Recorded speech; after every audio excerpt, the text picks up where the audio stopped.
Good day everyone, my name is Charlie Ferrer and together with other members of Group 5, Kevin Fallier, Lucero, Alexa Mercado, Raine Pizana, Joshua Sandi, and Kobe Sison, we are going to discuss a writing system in pre-colonial society.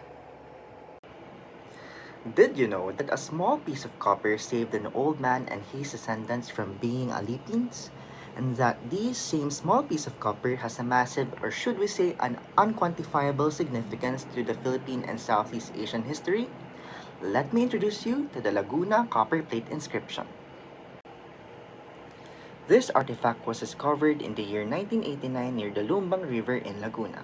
It is the oldest known document in the Philippines because based from the translation of Hector Santos of the date mentioned in the copper plate using the Julian calendar, this artifact dates back to 900 AD, more than 1,120 years ago. In 1990, a Dutch anthropologist named Anton Posma deciphered the said document in consultation with Johann de Casparis. This inscription turns out to be a receipt-like legal document containing a debt settlement paid in gold. This inscription documents the act of pardon from the chief of Tondon acquitting the Honorable Namuaran and his descendants from the debt he owed and prohibiting them from being Alipins. There are other ancient names that were mentioned in the inscription, such as Namuaran's children, Buka and Lady Angkatan. The Honorable and Lady, present in Namuaran and his daughter's names, give us the idea that they were in a higher social class in the society. Aside from them, various rulers of different places throughout Southeast Asia, such as Chief of Tondon and Lord Minister of Parla, were mentioned.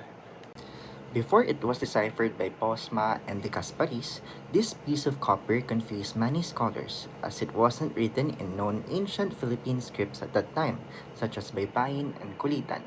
Rather, it was written in Kawi, an ancient Japanese script. However, it wasn't even written in the old Japanese language. Instead, the Laguna copper plate inscription used an ancient language that appears to be a mixture of several Southeast Asian languages, notably Old Malay, Old Javanese, Old Tagalog, and Sanskrit. So, what is Kavi? Kavi, as I've said earlier, is an ancient Javanese script said to be first used in the 8th century. It was used mainly to write Sanskrit and Old Javanese and is the ancestral script of Javanese, Balinese, Baybayin, and other scripts of Indonesia and the Philippines. It is an apogida or alpha-syllabary, which means that its consonants each have an inherent vowel which can be changed to another vowel or muted by means of diacritics or other modifications. Vowels can also be written with separate letters when they occur at the beginning of a word or on their own. Kavi's consonants have an inherent vowel pronounced as ah, and we can use modifications like vowel diacritics, which are the red symbols on the left side of the screen, to turn it into another vowel sound or muted. The red symbols on the right side, seen under the different consonants, are called consonant ligatures, which are used for the second consonant when there are two consonants without a vowel between them. As an abugida or alpha syllabary, Kavi's vowels can be written when they are on their own or when they appear at the beginning of the word.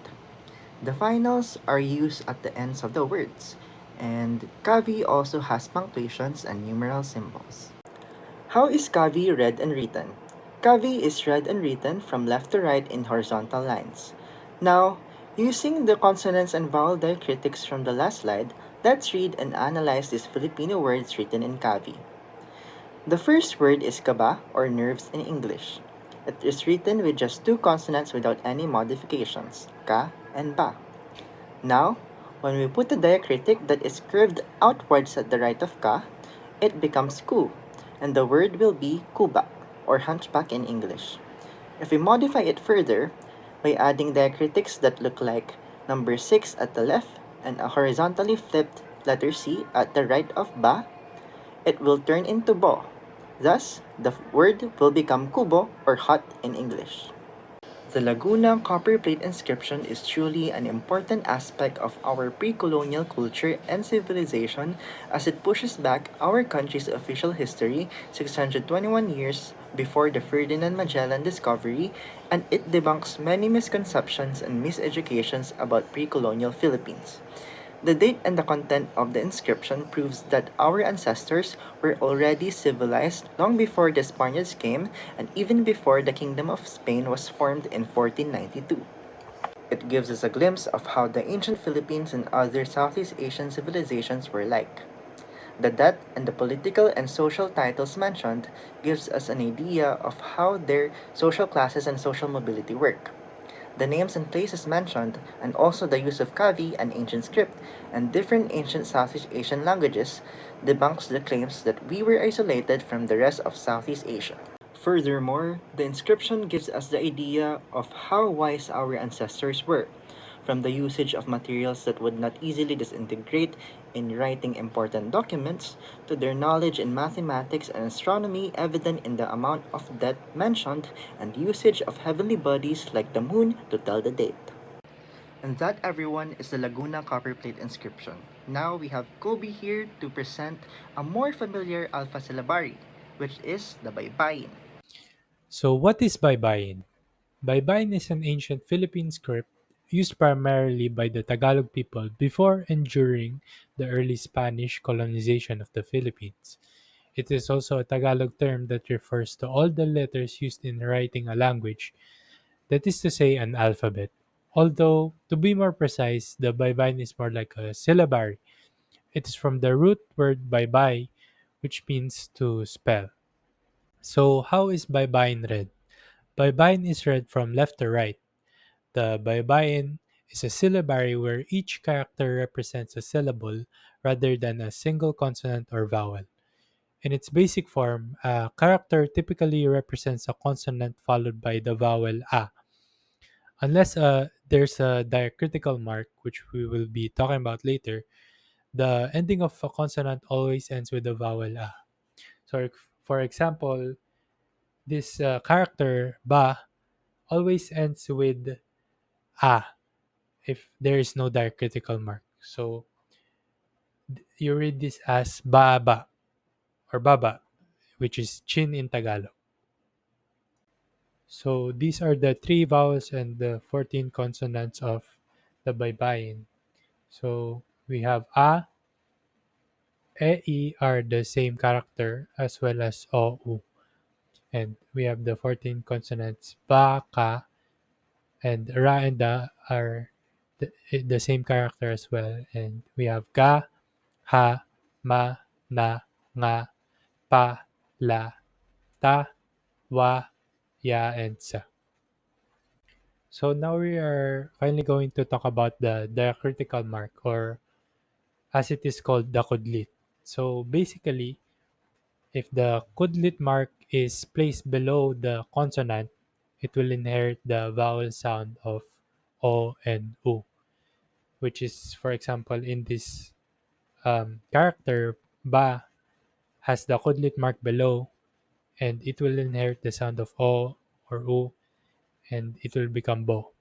And for this, for if the kudlit is above the character, which in this case is for the ta consonant, it will inherit the e sound, vowel sound, which the consonant ta will become te. So altogether, it is bote, or bote is bottle in Tagalog. So these are some other examples of words in baybayin. We have the ba, which is the default since it has no kudlit, and we have the consonant for la, which is the kudlit above, so it becomes li. And next we have the consonant ka, which has the kudlit below and will become ko. So altogether we have baliko, which is crooked in Filipino or Tagalog. And next we have the two characters ta and la, which has no kudlit, so it becomes the default sounding a. So it is the word tala, which is star in Filipino or Tagalog. In conclusion, Baybayin stands as a testament to Filipino cultural resilience, a true and authentic writing system with a storied history that reflects the very essence of our identity. This proves that our ancestors were not barbaric, but possessed remarkable intelligence and sophistication, as evident in the LCI and the Baybayin. As Baybayiner claims its place in our cultural narrative, it serves as a powerful reminder of our heritage and the enduring spirit of the Filipino people. Thank you all for listening, and I hope that we all learned a little bit more about Baybayin and its significance to our history, literacy, and culture. And maybe someday we can all read Baybayin fluently. Salamat!